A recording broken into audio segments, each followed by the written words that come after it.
One of the biggest expenses that business owners face is, especially when they're first starting off, is hiring people. And salaries tend to be like the biggest expense of a business owner. And when we're starting off, we may not have the capital to invest into high quality talent. And I think what we're seeing today in this climate, in this economy, in this era that we're in, a lot of companies are outsourcing their talent to other countries where, the salaries are a lot less. There might be less rules and regulations. And so the talent's being outsourced. And the problem is that although it may be less of an expense getting that type of talent, there's a lot of barriers that you have to overcome. For one, cultural barriers. There's going to be, the work ethic. There's going to be the language barrier. There's going to also be the different work style. Like, it's so much that you have to overcome, and it's going to require a lot more training, because now you're, basically saying, hey, I'm going to take someone from another culture who's never probably even been in America and may not be, what's the word that I'm looking for? May not be aware of how work is done in the U.S. And us as, U.S. employers, that's what our expectations are, right? Like, we expect that when we hire someone that they kind of have like the same work ethic and the beliefs and the morals and the values and all that stuff.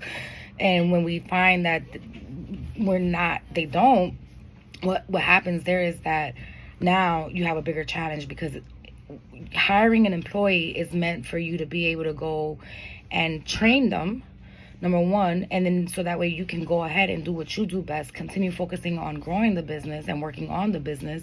And that employee then now carries on the day-to-day tasks that is very time consuming.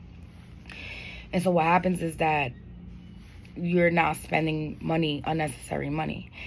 And I really truly believe that there's a solution to that problem, right? And I don't think a lot of people probably even think about this, or a lot of business owners think about this, that, as a business, you want to do something good for your community. There's something that you got to give back to the community, right? And one way that you can do that is by establishing an internship program in your business. Now, here's the benefits of that. You have someone that is most likely already, familiar with how the U.S. operates. They already have certain characteristic traits that employers won't look for. They have the discipline. They have the will to see things through.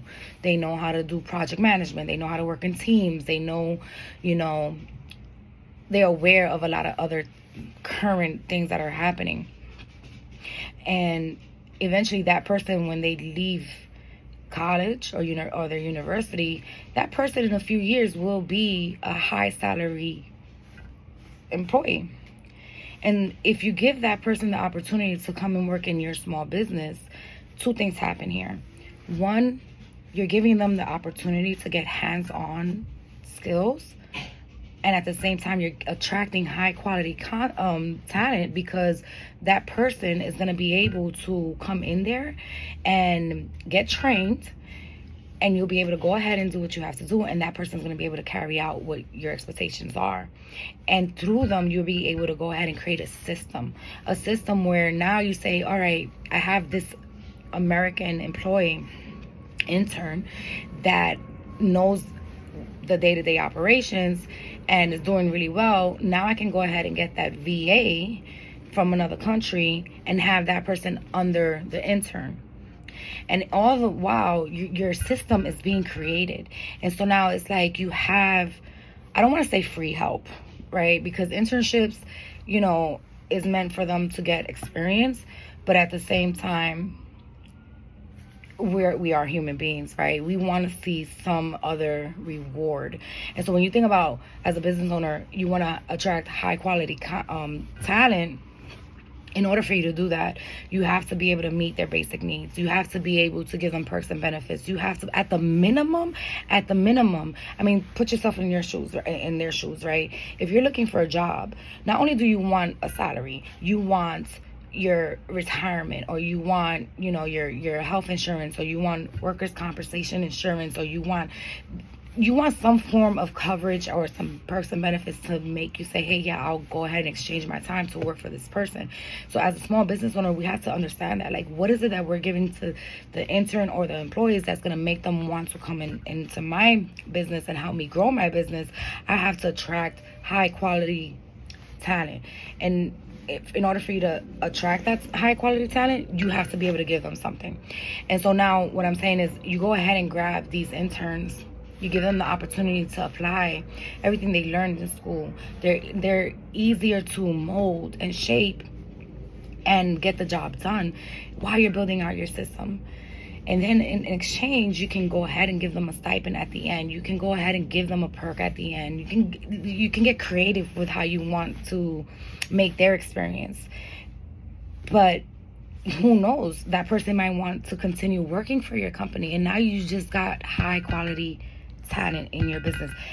And one of the biggest expenses, again, is people. But as a company, when you have a goal that you're saying, hey, I want to grow a company that I can walk away from and still it generates money, the only way that you're going to get to that point is by bringing on people. And in order for you to bring on people, you have to bring on the right people who are going to do the job the way you want that job to get done.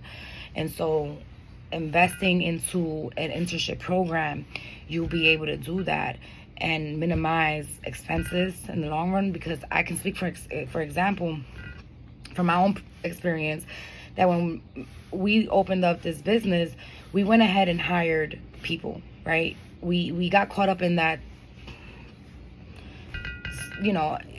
hiring VAs, and we're like, you know what?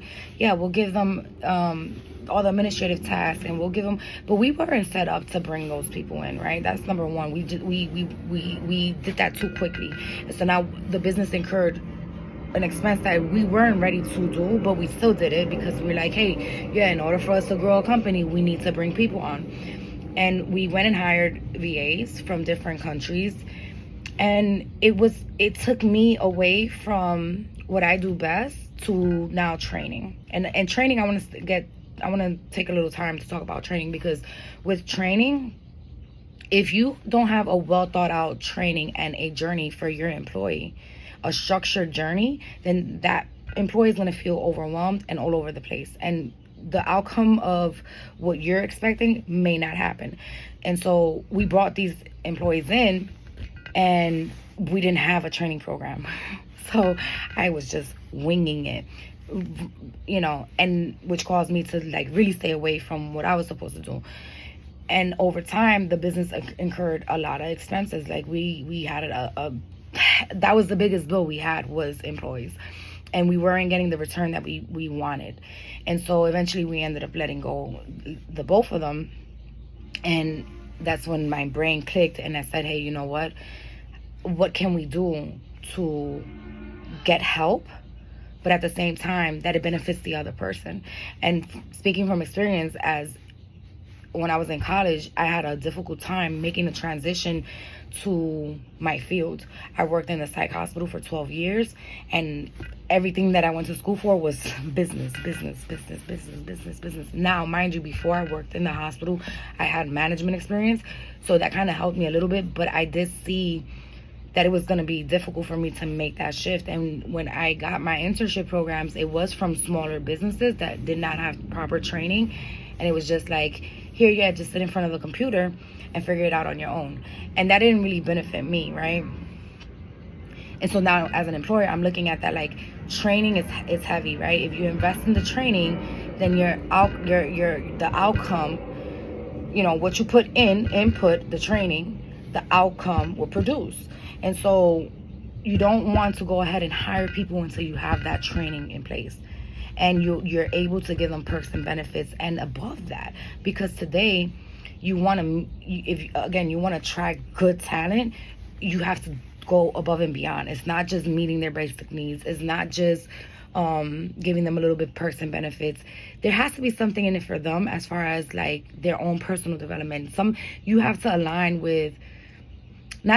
but you have to make sure that their goals are heard. How can they grow within the company? And put them on the path of that, right? But you want to, again, if your goal is to go ahead and grow a business that you can walk away from, you're going to have to invest in people and your employees. You know, that motto, clients first, customers is always right. That's true to a certain extent, but before your clients come in the door, it's your employees that's there with you day to day. And so if you don't put your employees first, they're not going to give that client that experience that you want. And if they're unhappy in their position and they're not getting paid enough, or there's, you know, they're not being heard or anything like that, it's just a matter of time before they leave, and then your company is going to have a high turnover. And that's not the goal of a company. The goal is to retain, because training is expensive. Training is very expensive, and it takes a lot of time and effort to go create that. So what I'm saying is, hey, if you're on that path, make sure that you have a training outline for the people that are coming into your ecosystem. Make sure that at the end of it, or even during it, there's little perks and benefits to make that employee or intern appreciated, because you don't know if that person decides to end up staying with you. And if that person stays with you, you just attracted high quality talent at a discount. Understand that, because that person eventually will be worth 6 figures or more, and you just got that type of talent. So that's something that, food for thought, I don't know, but I wanted to share that with you guys.